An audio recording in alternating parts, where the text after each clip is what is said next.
Dans mon vidéo suivant, je parle que la femme de Bonaparte, Joséphine, elle était entourée de personnes politiques. Et j'ai décidé, avant de parler en préface de cette vidéo, j'ai préféré faire une traduction.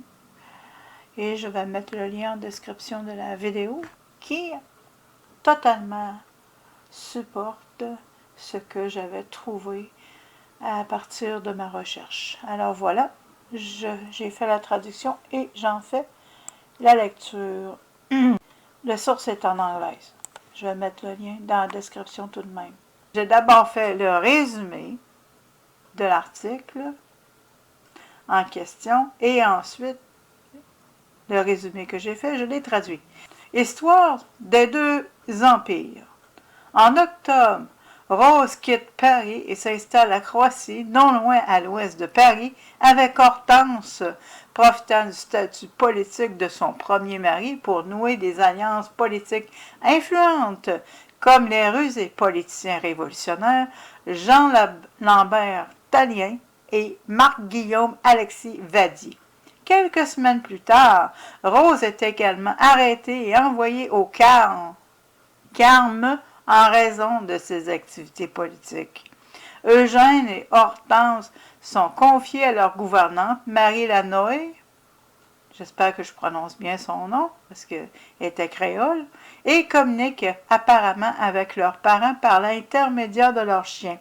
Selon certaines rumeurs, Rose aurait eu une liaison avec Hoche pendant son incarcération et Alexandre aurait eu une liaison avec Delphine de Custine. Rose subit une nouvelle fois des désagréments financiers, problème récurrent, mais tu sais, il faut connaître l'histoire avec son premier mari qui ne s'en occupait pas du tout. Et c'est à cette époque qu'elle aurait eu une liaison avec Paul Barras, une étoile montante de la politique et de l'armée et futur chef du directoire. J'espère que ça se dit comme ça. En anglais, directory. Il l'aurait prise sous son aile et l'aurait protégée financièrement. À l'automne de l'année suivante, elle envoie ses enfants à l'école de Saint-Germain-en-Laye, une ville proche de l'ouest de Paris, et c'est à cette époque que Rose rencontre Napoléon. Selon les mémoires d'Eugène, sa mère a rencontré le jeune général lorsque celui-ci est venu en personne à la maison de Beauharnais pour délivrer l'autorisation permettant à Eugène de conserver le sabre de son père. D'autres historiens ont soutenu que Rose et Napoléon s'étaient déjà rencontrés socialement à Paris en raison de leurs connaissances communes, politiques bien entendu, comme Barras et Hoche. Cependant, dès le départ, ils sont parfaitement compatibles sur le plan politique. Joséphine permet aux jeunes militaires d'accéder à la haute société du directory en anglais, et son charme célèbre lui sera très utile, tant au consulat que plus tard dans l'Empire. Comme l'a dit Napoléon, « Je gagne les batailles, Joséphine gagne les cœurs ». Napoléon devait lui apporter la sécurité financière et affective, entre parenthèses, dont elle avait besoin après la perte de son mari, qui était M. Beauharnais. Leur lune de miel fut de courte durée, 36 heures seulement, car Napoléon partit pour devenir commandant en chef de l'armée d'Italie. Napoléon souhaitait que Joséphine le rejoigne en Italie, mais elle préférait la vie mondaine parisienne et elle repoussa le voyage aussi longtemps qu'elle le put. Pour terminer, je vais mentionner, comme je l'avais fait dans mon vidéo précédente, que Napoléon Bonaparte, c'est son nom francisé. En réalité, c'est Napoleone Bonaparte. Sa femme, avant d'être avec lui, elle a été maîtresse de politiciens et de personnes influentes.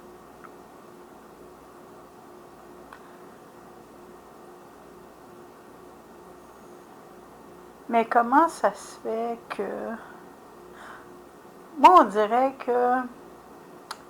Je peux me tromper parce que j'ai pas trouvé cette information-là à nulle part. C'est juste une déduction que je fais. Du fait que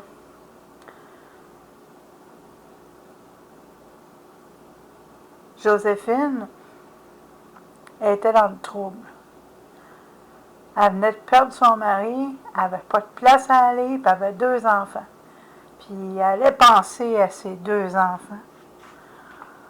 Fait que finalement, elle est allée vivre chez un politicien. Qui a pas l'air très scrupuleux. Mais là, Napoléon, tu sais, je veux dire qu'il était promu général, puis après ça, il était promu...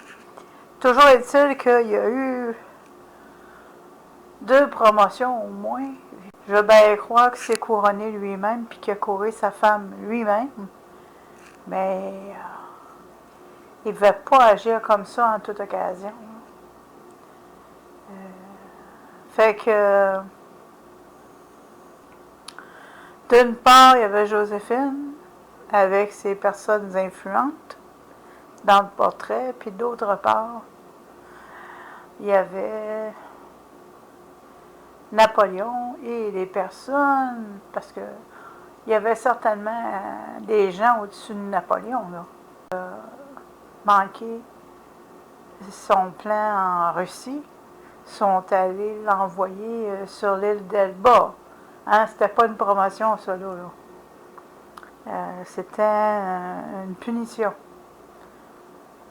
Au lieu de l'envoyer dans une prison, parce qu'il savait qu'elle allait s'échapper, il l'a envoyé sur l'île d'Elba. Fait que de la même façon que les gens qui l'ont envoyé sur l'île d'Elba, de la même façon, ben, il y avait des gens au-dessus de lui qui prenaient des décisions. Peut-être pas à sa place. Quand il s'agissait de stratégie militaire, c'est lui qui prenait les décisions. Mais la direction des choses, l'agrandissement de la France, ça ne devait pas juste venir de Napoléon, cette idée-là. Ça devait venir de d'autres personnes influentes qui gravitaient aussi autour de Joséphine. Ben, qui ont gravité autour de Joséphine. Puis là, il y a une autre affaire que pour moi, c'est pas clair. Ben, non. Je vais devoir faire d'autres recherches là-dessus. C'est qu'il y avait des périodes ça avait l'air d'être de l'épilepsie. Puis il y a peut-être un autre terme à ça. Ben, pas un autre terme, je veux dire. Il y avait peut-être autre chose que l'épilepsie, mais il y avait aussi l'épilepsie. Le genre de crise de nerfs, mais pas crise de nerfs à tout casser, mais crise de nerfs dans le sens que il venait tout en sueur, puis après ça, il gelait, puis c'est pas produit par l'épilepsie, ça, là. Pour avoir connu quelqu'un qui avait des caillots dans le cerveau et qui avait des crises d'épilepsie, je ne l'ai jamais vu avoir ce genre de symptômes-là. Fait qu'il y avait certainement autre chose. Fait que pour le moment, c'est ce que je vais dire sur Napoléon Bonaparte. Ah oui, ben il y a une fille qui disait quelque chose que j'ai trouvé intéressant. Tu sais, le gars, il contrôlait énormément sur le champ de bataille. Fait que certainement qu'il contrôlait énormément du côté de sa femme. il devait sûrement la contrôler énormément. Puis la meilleure preuve de ça, c'est qu'il l'a nommé d'un autre nom. C'est lui qui a choisi son nom de Joséphine. Je pense qu'elle avait le nom dans sa phrase de nom. Elle avait beaucoup de noms, de prénoms. Puis je pense qu'il y avait un Joséphine dans le portrait. Mais je dis ça sous toute réserve. Parce que elle se faisait appeler Rose. Puis Napoléon l'a fait appeler Joséphine, comme tout le monde le sait. Et puis, l'histoire qu'elle a triché là, après le mariage, là, elle remettait ça en question. Je trouvais ça intéressant. Parce que il en prenait pas beaucoup pour Napoléon, pour être en beau fusil. Puis il avait l'air d'un gars qui était, on va dire, spontané, mais il y a un petit peu plus que la spontanéité, là. Il réagissait de façon